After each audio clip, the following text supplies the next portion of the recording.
years, and I've spoken to many of you, and some of you have traveled, hundreds of miles to be here. I'd just like to say, get a life, will you, people? For crying out loud, it's just a TV show. So guys, tonight, a special night. I can't wait. Saturday Night Live, the 50th anniversary bash on NBC or Peacock. Can watch it on both. And I cannot wait. I remember as a kid, I was, I guess, about 6, 7 years old. I used to devour the TV guide. As soon as my mom, my dad, whatever was finished, brought it home and uh, run to the TV guide.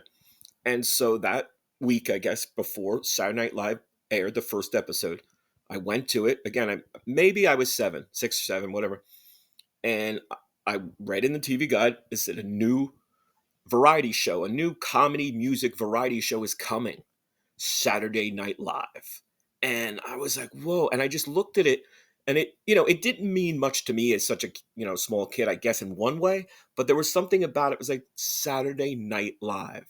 And I guess I probably watched, well, my parents would never let me stay up that late. So I probably watched it maybe a year or two later when I was older. And sometimes maybe they would for, Saturday weekend, maybe I got to. But I'll never forget watching the first season or so and then seeing that in the TV guide. So I was also a Star Trek fan about the same time, about 2 years before. 4 or 5, actually 4 years old. I saw my first Star Trek. So Squire of Gothos with Trelane. But so here are now the most important, I guess you could say, Star Trek luminaries, stars, hosts of Saturday Night Live. And of course, we have to start off with who? William Shatner, as the opening clip showed us. Get a life, people. You need to get a life. And that was back in 86, December 20th. And that's become, of course, just a huge pop cultural moment. All right, Patrick Stewart, good old Captain Jean-Luc Picard. He did the Love Boat Cruise, the Star Trek Enterprise Love Boat Cruise, which I just love. It's so great. Rob Schneider, at the end, he plays Data, and he's like trying to figure out romantic love because, it's like Valentine's Day too, or it's, the Love Boat. And he gives Picard, he gives Patrick Stewart a live human heart that he rips out of someone. And he's like, here you are, Captain.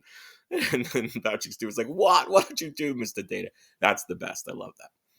Chris Pine, of course, the new Captain Kirk. And that was in 2017 he hosted.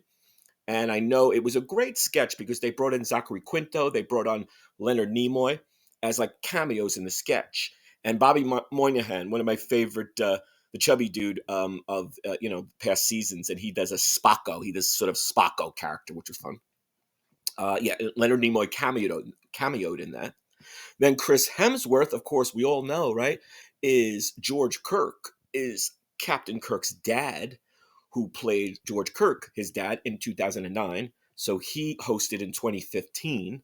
And of course, then he would later on become Thor. What's interesting, though, I'm pretty sure, right, he was in the running to play Kirk, and Chris Pine got it.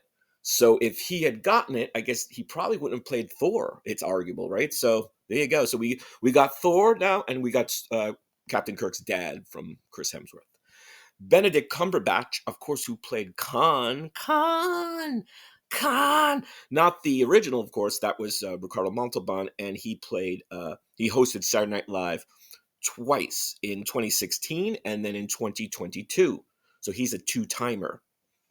One of my favorites, we lost her just recently, Terri Garr, who played Roberta Lincoln, the great Roberta Lincoln, the great funny character in the original series. She hosted 3 times. She hosted SNL in 1980, 1983, and 1985.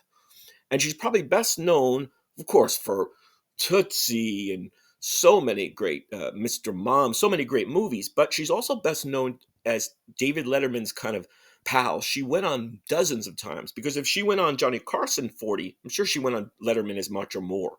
So she was a great guest, probably his greatest guest, I would say. And then finally, we have Dr. Sauron from the El Orion from Generations, from Star Trek Generations, Malcolm McDowell. That was in 1980 he hosted. Now, This is really interesting. I did a lot of research, and they said the people who enjoyed it, most people do when they host Saturday Night Live. Malcolm McDowell hated it so much. He would go on talk shows and talk about how bad his experience was. And then his buddy, his pal Gary Oldman, great actor, of course, played Bram Stoker's Dracula. He went to Gary Oldman and said, "Don't do it," because I guess Oldman had just agreed. And he said, "Why?" He's like, "It's bad. Just trust me. You'll hate it." So Gary Oldman bowed out at the last minute. So he's like, "Don't go on SNL. Dr. Sauron tells you." So there you go. There's a lot of other Star Trek connections with SNL. I'll be doing a big video of all the proper sketches in SNL, connections with Trek. But for right now, here are your hosts. What do you think? Are you excited for the Saturday Night Live Bash, the 50th Bash? I can't wait. I'm going to be watching. Hope you are. So tell us what you think. Hope you're enjoying. Hope you're subscribing. See you soon.